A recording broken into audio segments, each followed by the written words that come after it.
विषय पर चर्चा करने वाले हैं वो विषय है गीता के दूसरे अध्याय का 57वां श्लोक।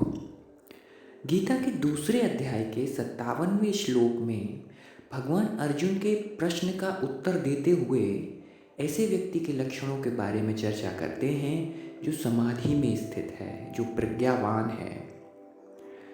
तो चलिए चलते हैं गीता के दूसरे अध्याय के 57वें श्लोक पर। यह सर्वत्रान भी स्नेह स्तत्व प्राप्य शुभाशुभम नाभिनंदति न द्वेष्टि तस्य प्रज्ञा प्रतिष्ठिता। अर्थात जो पुरुष सर्वत्र स्नेह रहित हुआ उस शुभ या अशुभ वस्तु को प्राप्त न होकर प्रसन्न होता है और न द्वेष करता है, उसकी बुद्धि स्थिर है, वह स्थित प्रज्ञ है, वह प्रज्ञावान है और वही समाधि में स्थित है। भगवान क्या बताते हैं कि जो शुभ और अशुभ में समान रहता है।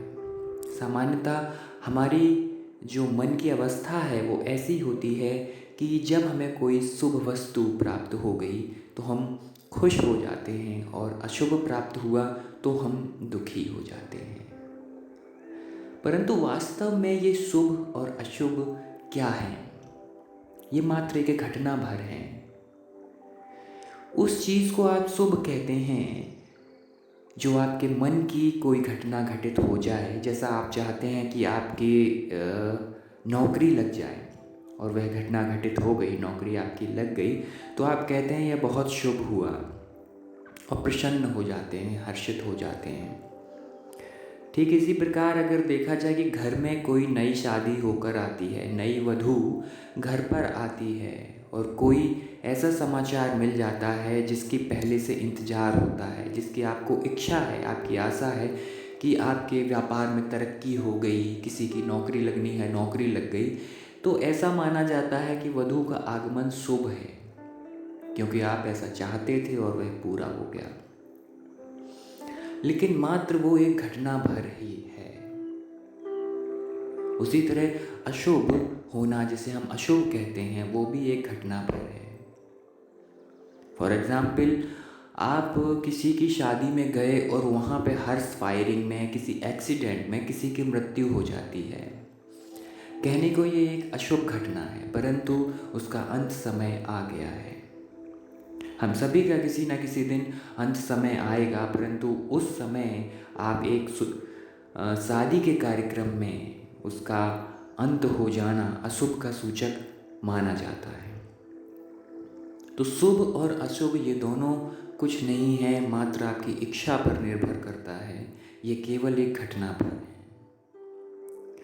तो भगवान क्या कहते हैं कि जो शुभ प्राप्त होने पर खुश नहीं होता, हर्षित नहीं होता और अशुभ वस्तु या अशुभ सूचना मिलने पर उद्विग्न नहीं होता, परेशान नहीं होता, तो ऐसा व्यक्ति जो है वो प्रज्ञावान है। दूसरी बात भगवान क्या बताते हैं, जो किसी से द्वेष नहीं करता। अब जैसे ही हमें कोई अप्रिय वस्तु या अशुभ वस्तु प्राप्त होती है या किसी व्यक्ति के आने से, मान लीजिए एग्जाम्पल पे, घर में नई वधू आई और उसके आने से कोई अशुभ सूचना मिली, तो उसके प्रति क्या हमारा भाव होता है? हमारा भाव होता है कि हम उससे द्वेष करने लगते हैं। कहते हैं ये तो अशुभ सूचना लेकर के आई है, हमारे लिए शुभ नहीं है। तो भगवान बताते हैं ये जो द्वेष की भावना है, जिसके मन में ये द्वेष की भावना नहीं उपजती और जो सभी चीज़ों के स्नेह से रहित है, उसके लिए ना तो कुछ अच्छा है और ना ही कुछ बुरा है। ना ही कोई व्यक्ति अच्छा है, ना ही कोई व्यक्ति बुरा है, ना ही कोई वस्तु अच्छी है, ना ही कोई वस्तु बुरी है। ऐसा जो व्यक्ति होता है उसकी बुद्धि स्थिरता को प्राप्त हो जाती है। नहीं तो साधारणतः हमारी बुद्धि विभिन्न तरीके के विचारों में ही घूमती रहती है और बहक जाती है। उसमें स्थिरता का अभाव होता है। परंतु ऐसे व्यक्ति की बुद्धि स्थिर हो जाती है, और बुद्धि की स्थिरता उसे समाधि तक ले जाती है, उसे प्रज्ञावान बनाती है। तो कोशिश करें शुभ अशुभ में समान रहने की और किसी से द्वेष ना करने की। यही भगवान का संदेश है और यही हमें अपने जीवन में लागू करना है, पालन करना है। हरे कृष्णा।